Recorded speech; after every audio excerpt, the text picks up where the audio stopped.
اگر کوئی شخص محتاجی کی حالت میں ہو یا شدید بیمار ہو یہاں تک کہ وہ اٹھ نہ سکتا ہو تو وہ نماز کیسے ادا کرے گا؟ اگر کوئی شخص یہاں سے لاہور جاتا ہے اس کا گھر وہاں پہ نہیں ہے اسے واپس بھی آنا ہے تو کیا یہ بھی سفر کی نماز ہوگی؟ سفر میں اگر کوئی شخص ہوائی جہاز میں ہے یا کوئی ایسی جگہ پہ جدھر اس کا منہ قبلہ رخ نہیں ہے، وہ کسی گاڑی میں جا رہا ہے، وہ گاڑی رک نہیں رہی نہ وہ رکے گی، ٹھیک ہے، عموماً دیکھا جاتا ہے، تو قبلہ رخ کیا ہوگا پھر؟ شاہ صاحب یہ جو لوگ نماز میں ادھر ادھر دیکھتے ہیں ان کے بارے میں شریعت میں کیا ہوگا؟ 4 رکعت فرض نماز میں بغیر امام کے پہلی 2 رکعتوں میں تو سورۃ فاتحہ اور اس کے ساتھ کوئی سورت ملا لی جاتی ہے، لیکن اتحیات کے بعد جو تیسری اور چوتھی رکعت ہے اس میں کون سی صورتیں پڑھی جائیں گی؟ کہ نماز ادا کر رہے ہوں، امام صاحب تیسری رکعت میں ہوں، کوئی شخص آ کے تیسری رکعت میں ملتا ہے، امام صاحب نے چونکہ ان کی نماز مکمل ہو گئی ہے، انہوں نے اسلام پھیر دیا ہے، جو شخص آیا ہے جس نے تیسری رکعت میں شمولیت اختیار کی ہے، کیا وہ دوسری رکعت پڑھ کے اتحیات پر بھی بیٹھے گا یا وہ آخری 2 جو رکعت ہیں ان کو اکٹھا پڑھ کے اینڈ پہ جا کے وہ اتحیات پہ بیٹھے گا؟ سفر میں نماز کا کیا حکم ہے؟ سفر میں نماز بندہ مومن پر فرض ہے، اور صرف یہاں یہ بات اس بات کا خیال رکھے گا کہ وہ قصر کرے گا۔ قصر کا مطلب یہ ہے کہ قصر کا معنی ہے کم کرنا، کہ عام ایام کے اندر جب وہ حالت اقامت میں ہو، مقیم ہو، اپنے گھر کے اندر ہو، اسے کہتے ہیں حضر، اور اس کا مقابلہ ہے سفر۔ حضر میں پوری نماز ہے، یعنی جو 4 رکعتی نماز ہے، 4 رکعت نماز ہے، جیسے ظہر ہے، عصر ہے، عشاء ہے، تو یہ پوری 4 رکعتیں ہی پڑھے گا، اور یہی نماز جب سفر میں پڑھے گا تو اسے کم کر دے گا، اسے قصر کہتے ہیں۔ کم کتنی ہے کہ جو 4 ہیں یہ 2 ہو جائیں گی، اور جو 3 ہیں وہ 3 رہیں گی، کیونکہ 3 کا قصر نہیں ہو سکتا، اور جو فجر ہے وہ پہلے سے 2 ہیں، وہ اصل پر رہیں گی، یعنی فجر 2 رکعت پڑھے گا، مغرب 3 رکعت پڑھے گا، اور 3 نمازیں ظہر، عصر، عشاء، ان تینوں میں قصر کرے گا، یعنی 2 رکعتیں پڑھے گا۔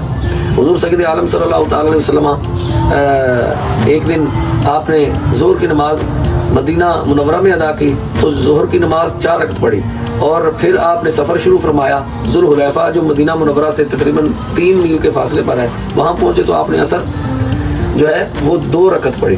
اس سے بالکل واضح ہو گیا کہ سفر میں نماز جو ہے وہ کم ہو جاتی ہے، 4 رکعتی نماز جو ہے وہ 2 رکعت ہو جائے گی۔ سنت کا اختیار ہے، پڑھ لے تو ٹھیک ہے، نہ پڑھے تو کوئی مذائقہ نہیں۔